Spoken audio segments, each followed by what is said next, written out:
Morning everyone.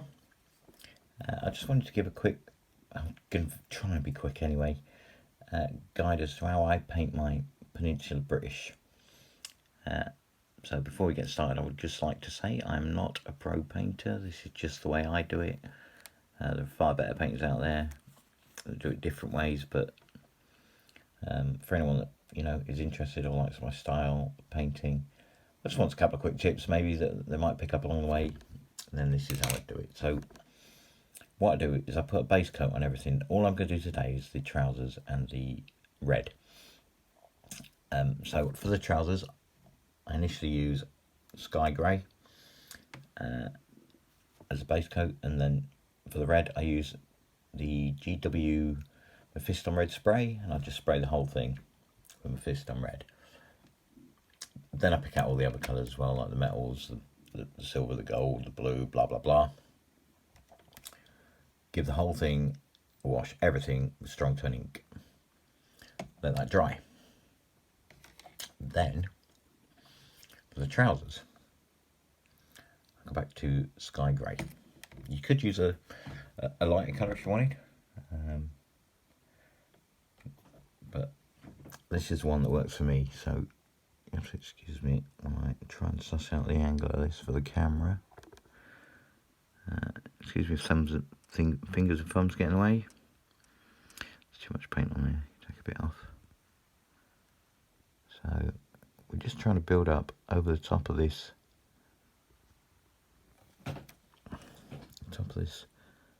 original grey.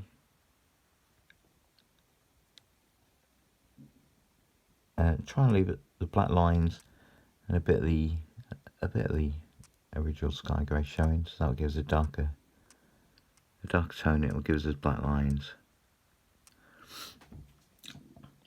So like that, you're pretty much going to cover almost all of the original colour with this.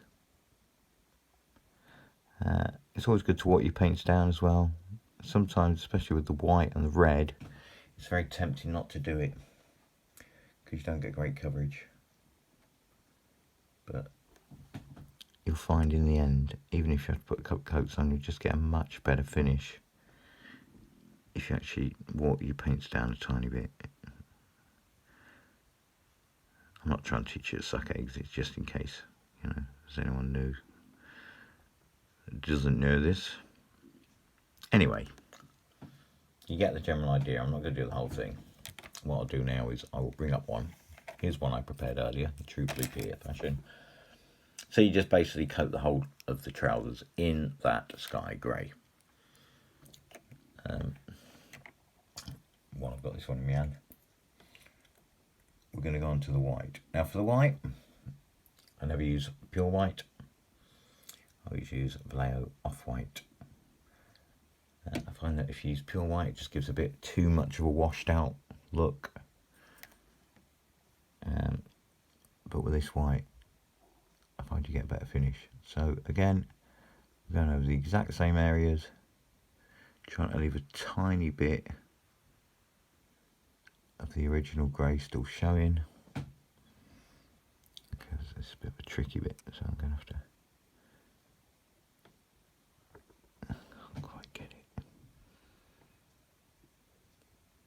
so you go in just leaving bits of the original grey showing. Sometimes you will have to go over twice with the white, but that's okay. Oops, damn it, made a mistake. Okay, so you can see the general idea there as well with this, and then just on the larger areas you can pile it on a bit more. This is actually a little bit quicker to do when I'm not trying to do it on camera, because I'm not struggling to see where my brush is actually ending.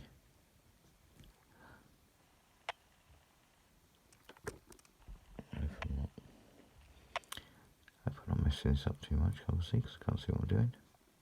Right, that's it. I'm not going to go any further because I have to do that off camera so I can see what I'm doing.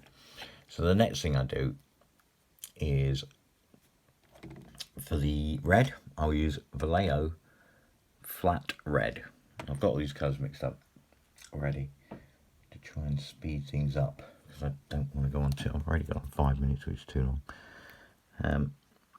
So now I will just go over all this Mephiston red.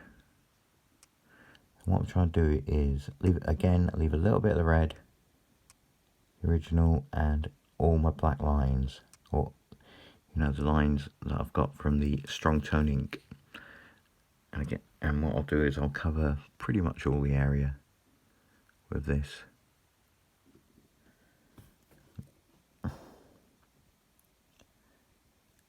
So tricky. This is why I don't do many tutorials. So I'll build that up all over the entire model. So you end up with something like this.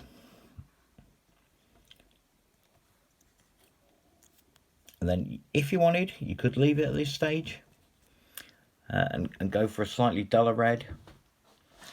I personally like the uniforms to pop. So what I do now is I use Vallejo Scarlet.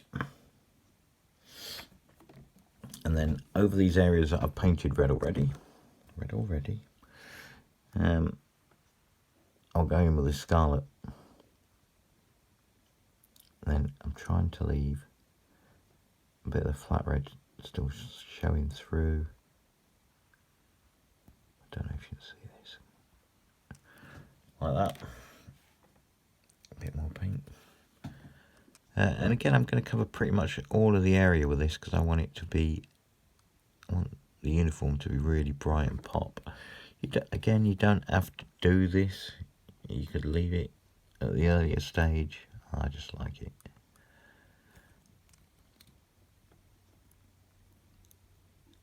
Anyway, you carry on like that over the whole model. I'm going to finish that in a minute, because we've gone on too long already.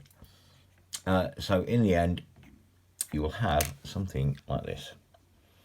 So you can see the bright red of the coat and the white on this guy. I probably need to go with the white again on his trousers just a little bit.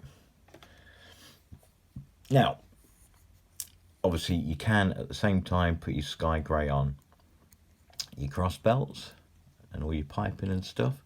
I don't do it. I do it separately, because I found if I do the trousers and the cross belts at the same time, I just get bored and start rushing everything. So I tend to do the trousers and then do the cross belts and everything else afterwards. Anyway, I've gone on far too long already. I hope that was helpful to some of you. I think it was Basic Miniature Painting that said he was struggling to get these contrasts, so that's kind of how I do it. It's not the be all and end all. As I say, I'm no pro painter. I watch, other people's videos and stuff like Gavin Booth and whatnot, and Von Kettering are much better painters than me.